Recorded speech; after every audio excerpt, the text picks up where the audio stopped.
السلام علیکم ناظرین، امید کرتے ہیں آپ سب لوگ ٹھیک اور خیریت سے ہوں گے۔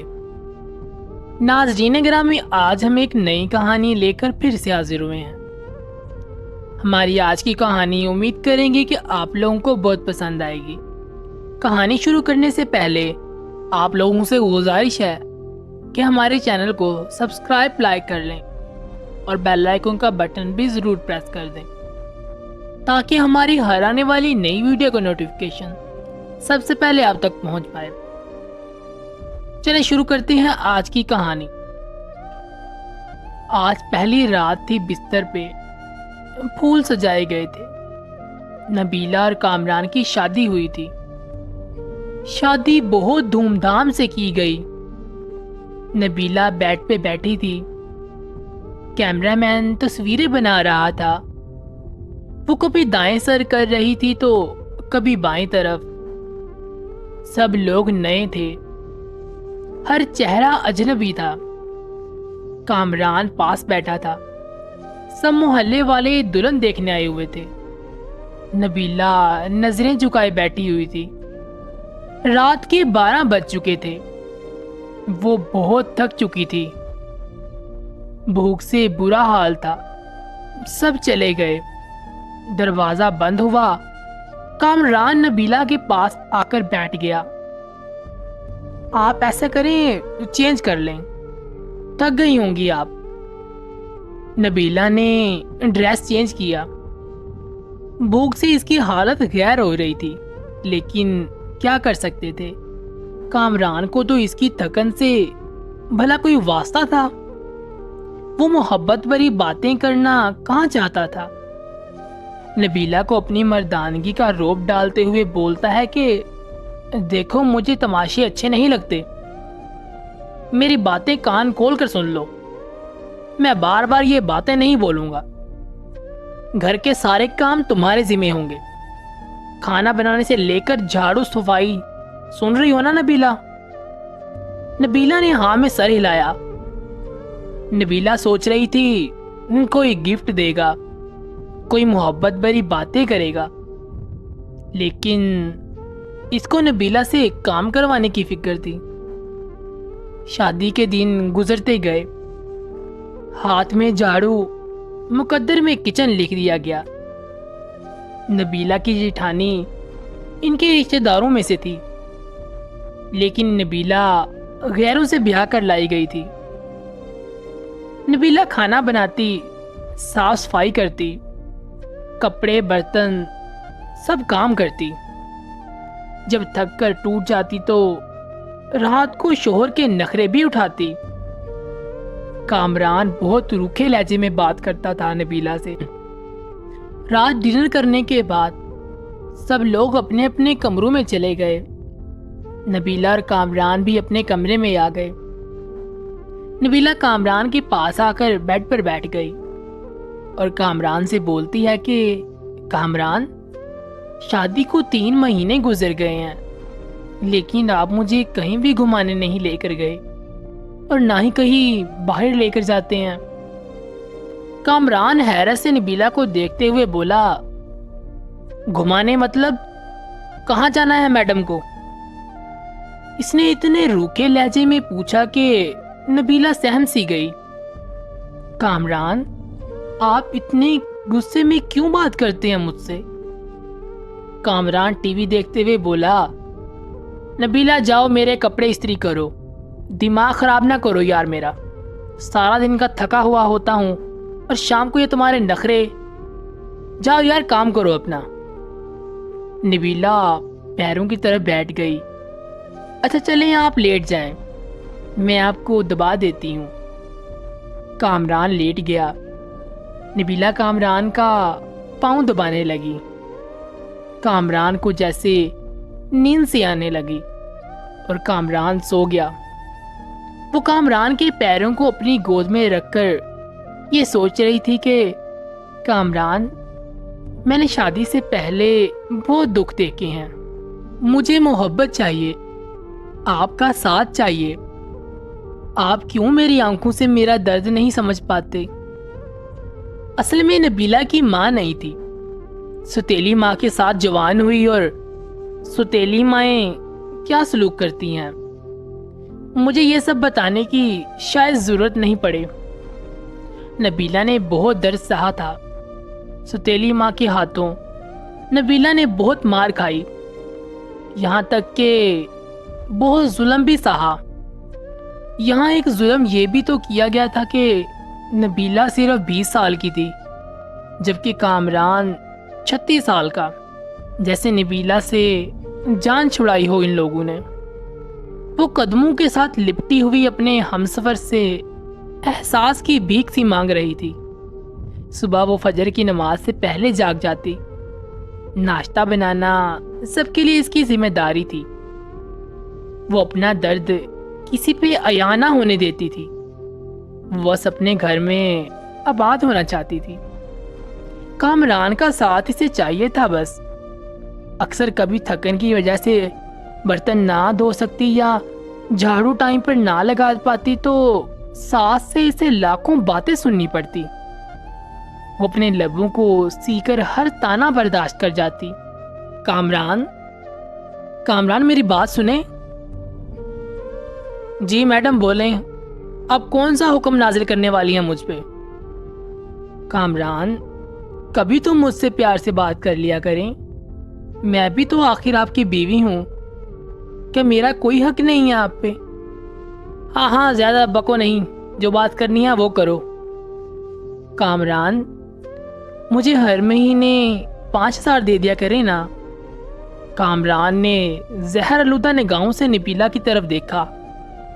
خیر ہے، 5,000 کیوں چاہیے تم کو؟ نبیلہ نے بڑے پیار سے جواب دیا، کامران میں عورت ہوں نا، میری ضروریات ہوتی ہیں، پیسے پاس ہوں تو کبھی بازار جاؤں تو اپنے لیے کچھ ضروری چیزیں خرید لیا کروں گی۔ اب میں آپ کے بھائی سے تو یہ سب باتیں نہیں کہہ سکتی نا۔ کامران کو نہ جانے کیوں ایک چڑ سی تھی نبیلہ سے۔ اس نے غصے میں بولا، نبیلہ دیکھو، میرے پاس اتنے پیسے نہیں ہیں کہ میں تم کو الگ سے خرچہ دوں۔ تمہیں جو بھی چاہیے ہو نا، امی سے بول دیا کرو، وہ تمہیں لا دیں گی۔ نبیلہ کامران کے پاس بیٹھ گئی۔ کامران، آپ نہ دیں مجھے کچھ بھی، مجھے کچھ نہیں چاہیے، میں آپ کے ساتھ خوش ہوں۔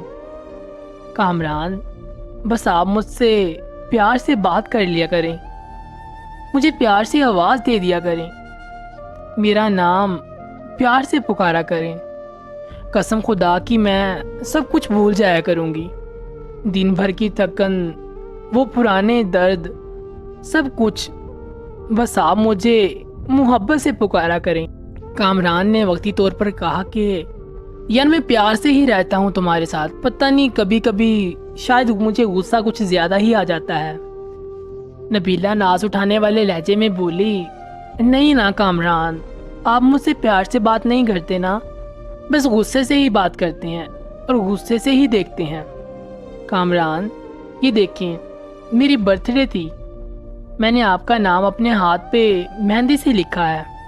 کامران جیسے بس بیزار سا ہو رہا تھا اس کی باتوں سے۔ نبیلہ پیار سے باتیں کر رہی تھی کامران سے، لیکن کامران دل ہی دل میں بول رہا تھا کہ کیا پاگل پلے پڑ گئی ہے، اس کو کیا کہوں اب میں، نہ جانے کیوں بے رخی کرتا تھا وہ۔ نبیلہ پیار سے باتیں کر رہی تھی کامران سے، لیکن کامران دل ہی دل میں بول رہا تھا کہ کیا پاگل پلے پڑ گئی ہے میرے۔ اس نے باتوں کو گھماتے ہوئے بولا کہ تمہیں پتہ ہے نا، نیا گھر بننا شروع ہونے والا ہے، تو کل رات اینٹیں آ جائیں گی، تم ہماری مدد کرنا اینٹیں گھر میں پھینکنے میں۔ نبیلہ نے دن بھر گھر کے کام کاج کیے، پھر رات کو وہ اینٹیں اٹھا کر گھر میں پھینکنے لگی۔ رات کے 3 بج گئے تھے، کام ختم ہوا، اس کا جسم درد اور تھکن سے بے جان سا ہو رہا تھا۔ کامران لیٹ گیا، نبیلہ پاس بیٹھ گئی۔ کامران، پلیز میرا سر دبا دینا، مجھے بہت درد ہو رہا ہے۔ کامران نے کروٹ بدلی اور بولا کہ یار جاؤ پیناڈول کھا لو، مجھ سے نہیں دبایا جاتا۔ وہ بستر پہ لیٹ گئی، نہ جانے کیوں آنکھوں سے آنسو بہنے لگے۔ وہ رو رہی تھی، اس کو بہت درد ہو رہا تھا۔ وہ منہ پہ ہاتھ رکھ کر سانس روکنے کی کوشش کر رہی تھی۔ کامران پاس سویا ہوا تھا۔ وہ درد سے نہ سو سکتی تھی اور نہ ہی کھل کر رو سکتی تھی۔ فجر کی اذانیں ہونے لگی کہ نہ جانے اس کی کب آنکھ لگ گئی۔ وہ سوئی ہوئی تھی کہ ساس نے گالیاں دینا شروع کر دیں۔ میڈم سوئی ہوئی ہے، شرم نہیں آتی، ٹائم دیکھو ذرا۔ کامران بھی برہم ہوا۔ وہ اٹھی۔ کامران غصے میں تھا۔ نبیلہ شرم ہے تم میں؟ ٹائم دیکھو، امی خود ناشتہ بنا رہی ہیں، تمہاری آنکھ ہی نہیں کھلتی۔ نبیلہ کیا کہتی، جبکہ اب کامران کو کوئی فرق ہی نہیں پڑتا تھا۔ نبیلہ مر رہی ہو یا کسی درد میں ہو۔ وہ خاموشی سے کچن میں چلی گئی۔ سارا کام کیا۔ اس کی حالت کافی خراب ہو رہی تھی۔ اس نے کسی سے کچھ نہ کہا۔ شادی کو 3 سال گزر گئے تھے، لیکن اولاد نہیں ہوئی تھی۔ ان 3 سالوں میں کبھی اس نے سکون کا سانس نہیں لیا تھا۔ نئے گھر کا کام شروع ہو گیا۔ وہ مزدوروں کی طرح کام کرنے لگی۔ دن بھر سب کے لیے کھانا بناتی، پھر کبھی اینٹیں اٹھا کر دیتی تو کبھی مٹی اٹھا کر۔ 4 مہینے اس نے مزدوری کی۔ گھر تیار ہوا۔ کامران کے ساتھ رہتے ہوئے وہ کامران سے دور تھی۔ کامران اس سے دور رہنے لگا۔ دن کی دوری سے راتوں کی دوریاں بھی بڑھنے لگی تھی۔ سسرال والے اولاد نہ ہونے کے طعنے دینے لگے۔ ایک ڈر سا تھا جو اسے ستانے لگا تھا۔ کامران تو پہلے ہی سے دکھ دیتا تھا، لیکن اب اولاد نہ ہونے کے طعنے۔ ان دنوں کہیں اس سے چھپ کر کامران کی دوسری شادی کی باتیں ہونے لگی۔ وہ سب کے رویے سمجھ رہی تھی کہ کچھ تو غلط ہونے جا رہا ہے۔ نبیلہ ایک نوکرانی سے بڑھ کر کچھ نہ تھی۔ وہ لبوں کو سیے بیٹھی تھی کہ نبیلہ کو ایک خوف تھا کہیں کامران مجھے دور نہ کر دے۔ لیکن جیٹھانی کی چھوٹی بیٹی نے بتایا کہ آنٹی نبیلہ، ماما کہہ رہی تھے کہ کامران چاچو کی شادی کرنی ہے، نئی آنٹی لے کر آنی ہے۔ نبیلہ سمجھ چکی تھی کہ کوئی قیامت ٹوٹنے والی ہے، لیکن وہ خاموش تھی۔ کامران کمرے میں بیٹھا۔ نبیلہ پاس گئی۔ آج کل بہت کریمیں لگا رہے ہیں آپ، آج بڑے سونے لگ رہے ہیں آپ۔ نبیلہ کامران کے کندھے پہ سر رکھ کر بتا رہی تھی، کامران آپ خوش رہیں ہمیشہ۔ میں نماز پڑھ کر آپ کے لیے بہت دعائیں مانگا کرتی ہوں، آپ کی زندگی کی دعا مانگتی ہوں۔ آپ کے ساتھ ہی تو میرا سب کچھ ہے۔ جیسے وہ ایک درد دل میں چھپا کر خود کو سمجھا رہی ہو کہ کامران مجھے کبھی نہیں چھوڑے گا۔ اور پھر وہ دن آ گیا۔ لڑکی والے کامران کے گھر آئے۔ ساس نے سختی سے کہا تھا کہ کھانا بناؤ اور اپنے کمرے میں چلے جاؤ، سامنے نہ آنا منحوس۔ وہ اتنی بے رخی سمجھ رہی تھی۔ اس نے شادی کے بعد ایک کام سیکھ لیا تھا، درد کو چھپانا، خاموشی سے رونا اور بے پناہ رونا، لیکن نہ شکوہ کرنا اور نہ ہی شکایت کرنا۔ وہ واپس پلٹ کر دیکھتی تو ستیلی ماں تھی جو اسے قبول نہ کرتی۔ سامنے کامران کی شادی تھی جو کبھی بھی دھکے دے کر نکال سکتا تھا۔ کامران کا رشتہ طے ہوا۔ کچھ دنوں میں ہی دوسری بیوی آ گئی۔ جس کمرے میں وہ کامران کے ساتھ رہتی تھی، آج اس کمرے میں کامران کی باہوں میں کوئی اور تھی۔ اسے الگ سے ایک کمرہ دے دیا گیا۔ وہ حسد بھری نگاہ سے دیکھتی رہتی۔ کامران اپنی دوسری بیوی کو مری گھمانے لے کر گیا۔ وہ بہت خوش تھا، لیکن ایک دھیمک درد نبیلہ کو کھائے جا رہا تھا۔ گھر کے کام، دن بھر کی تھکن، رات کی تنہائیاں، بے پناہ درد، لاپرواہی۔ نئی دلہن کو سب بہت پیار کرتے تھے، لیکن نبیلہ ایک کونے میں پڑی شاید موت کے قریب آ گئی تھی۔ اور پھر ایک رات وہ کمرے میں سوئی ہوئی تھی۔ شاید آج وہ درد نہ برداشت کر پا رہی تھی۔ سر کا درد شدید تھا۔ وہ سر پہ دونوں ہاتھ رکھے چیخنے لگی۔ سب اپنے کمروں میں سو چکے تھے۔ درد اتنا شدید تھا برداشت نہ کر پائی۔ وہ کامران کو آوازیں دیتی رہی، لیکن کامران دوسری بیوی کی باہوں میں سو رہا تھا۔ وہ زمین پہ گر گئی، تڑپنے لگی۔ نہ جانے کتنی آوازیں دی تھی اس نے، اور آخر وہ سکون کی نیند سو گئی، وہ دنیا چھوڑ گئی۔ صبح ساس گالیاں دے رہی تھی، کمینی آج بھی نہیں اٹھی ناشتہ بنانے کے لیے۔ کامران نے آواز دی، امی نبیلہ کو بولو ہمارا ناشتہ ہمارے کمرے میں بھیج دے۔ ماں نے گالی دی، وہ منحوس سوئی ہوئی ہے ابھی تک، سونے دو آج اسے، کوئی نہ جگائے اسے۔ دوپہر کا وقت ہو رہا تھا، سب اپنے کاموں میں مصروف تھے، لیکن ابھی تک نبیلہ کمرے سے باہر نہیں آئی تھی۔ آخر ساس کمرے میں گئی، دیکھا نبیلہ اوندھے منہ زمین پہ پڑی تھی۔ ساس نے شور مچا دیا، سب اکٹھے ہو گئے، دیکھا وہ اکڑ چکی تھی۔ اس کی لاش کو چارپائی پہ ڈالا، اس کے آنسو ابھی تک اس کی آنکھوں میں تھے۔ اچانک سے کیسے مر گئی؟ ان لوگوں نے اسے دفنا دیا، جنازہ ہوا، کوئی آنکھ نہ روئی تھی۔ ایک دن دوسرے کمرے کی صفائی کرتی کامران کی دوسری بیوی نے دیکھا کہ کچھ رپورٹ اور دوائیاں اس کے کمرے میں تھی۔ وہ دیکھ کر حیران ہو گئی، اس کو برین ٹیومر تھا۔ نہ جانے کب سے وہ یہ درد سہ رہی تھی۔ ایک ڈائری بھی لکھ رکھی تھی، یہاں وہ اپنے درد لکھا کرتی تھی۔